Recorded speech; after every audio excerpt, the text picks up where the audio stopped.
Hi guys, Kuro here.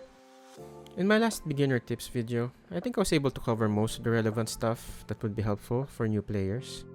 Today, I want to dive deeper into topics I couldn't talk in depth about in the last video, particularly about the gacha, character progression, and team building. So let's get started. First, make sure to roll in the starter warp as soon as you can. I don't know if it's just me, but I finished the Hurt to Space Station storyline before I got enough to roll for the starter warp, which is why I'm more attached to the free characters than most. Granted, I waited until I got 50 passes and didn't realize I only needed 40. So, just roll as soon as you can and keep going until you get the guaranteed 5-star. However, if you do get the 5-star early, I think you can stop rolling there and use your remaining passes on the standard banner. You might miss out on a couple of free rolls, but the standard banner has a pity system where you can get the 5-star of your choice after 300 rolls. Being able to put a few dozen rolls with that guaranteed character is way better than losing out on some free rolls. Also, if you're a free-to-play player, or you're saving your stellar jades for a character you particularly want, the starter warp is very important because it dictates the direction your account will be heading on. For example, I got Bronya from the starter warp. She's a S tier character, so I'm happy about that. But she's a support, so she can't hard carry my team, meaning I'll need to invest more into my other characters. Now, say if I had gotten Clara instead, I probably won't invest as much into physical Trailblazer, since Clara is considered the better physical DPS. You can probably think the same way for most of the other DPS characters in the game. However, at some point, you will need to field two well-equipped teams, particularly in the more difficult stages of the Forgotten Hall. So, getting Gepard or Bailu might not necessarily make March 7th or Natasha obsolete because there's so few tanks and healers in the game. As much as I'd like to invest into all my characters, I know we have limited resources. So how do you decide who to prioritize? My personal take on this is, build the characters you like, not just what the tier lists say. Now I know everyone has their own take on this and that's fine. Personally, I value waifus first before power or usefulness, even if that means I have to put a little bit more effort to make them playable. It's just way more important for me to play the game with characters I like or enjoy than playing it with OP characters I have no interest in. However, I totally understand if you want to prioritize power instead. After all, waifus can come later once you can consistently farm endgame content for stellar jades. So, if power is your main consideration, who should you level first? Obviously, if you're able to get your hands on S-tier DPS characters like Scylla and Blade, then they can be your first priority. They can probably hard carry you through most content if you can build a decent team around them. But if you're like me, and you got someone like Bronya, who might be S tier but is a support character, it might be a good idea to hold off on her for now and prioritize a DPS character, even if it's one of the free characters.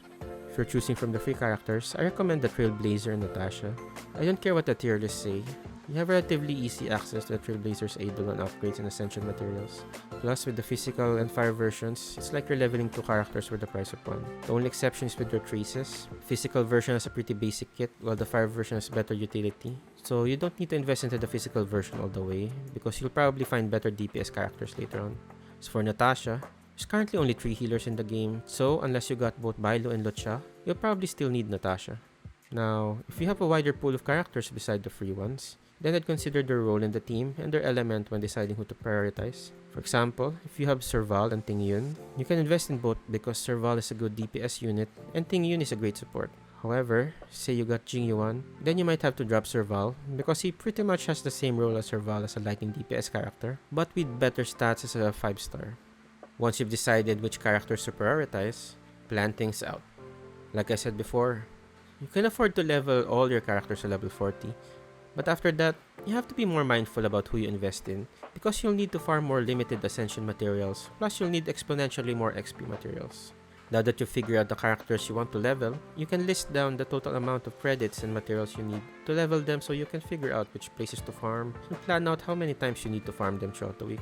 I suggest planning things out per Ascension level. Not only will farming be more manageable, but once you unlock higher equilibrium levels, you unlock the higher difficulties of the farming spots, increasing the amount of materials you can get from them.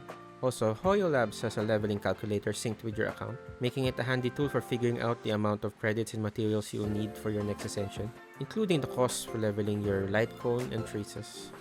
Next, I'd like to talk about relics and how you shouldn't prioritize relics farming. Relics and planar ornaments once you unlock them are a great way to make your character stronger. However, it's not a priority in the early game. you can get by with the relics you get through quests and treasure chests. You should wait until you get 4-star relics before you think of leveling them. I believe relic farming is reserved for the late game because of the RNG.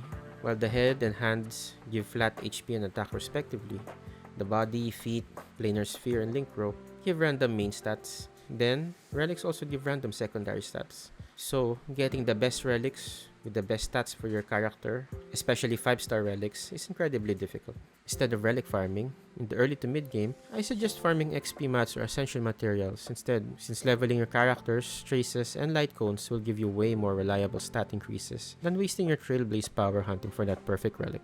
Then, the last thing I want to touch on is speed tuning. While it's always better to be faster than your opponents, generally, you can get through the game without worrying about speed or turn order. However, you can maximize some characters' abilities by manipulating the turn order. So basically, without diving into the math, the higher a character's speed is, the lower they are in the turn order, meaning they're more likely to go first. Some actions or abilities can change the turn order. For example, Bronna's basic attack makes her next turn come by faster than normal, while her skill advances an ally one whole turn. Meanwhile, when you break the enemy's toughness meter, you delay their next action, while freezing an enemy makes them skip a turn. Now, speed tuning refers to manipulating characters' speed stat, mainly through relics, so that they can be faster or slower than their allies. Some characters who benefit from speed tuning your team are Bronya and Yukong. If Bronya is lower than your main DPS, then you can maximize her skill because if she uses her skill on the DPS after they finish their turn, she makes them go again, basically advancing them a full turn. Meanwhile, if Yukong is faster than your DPS, then they can maximize their damage buff, which loses a tick after every ally turn, making sure the DPS makes use of it before it goes away. So that's all for now. I hope you found this video helpful. Comment below if you have any thoughts or suggestions. Please like and subscribe. I'm out.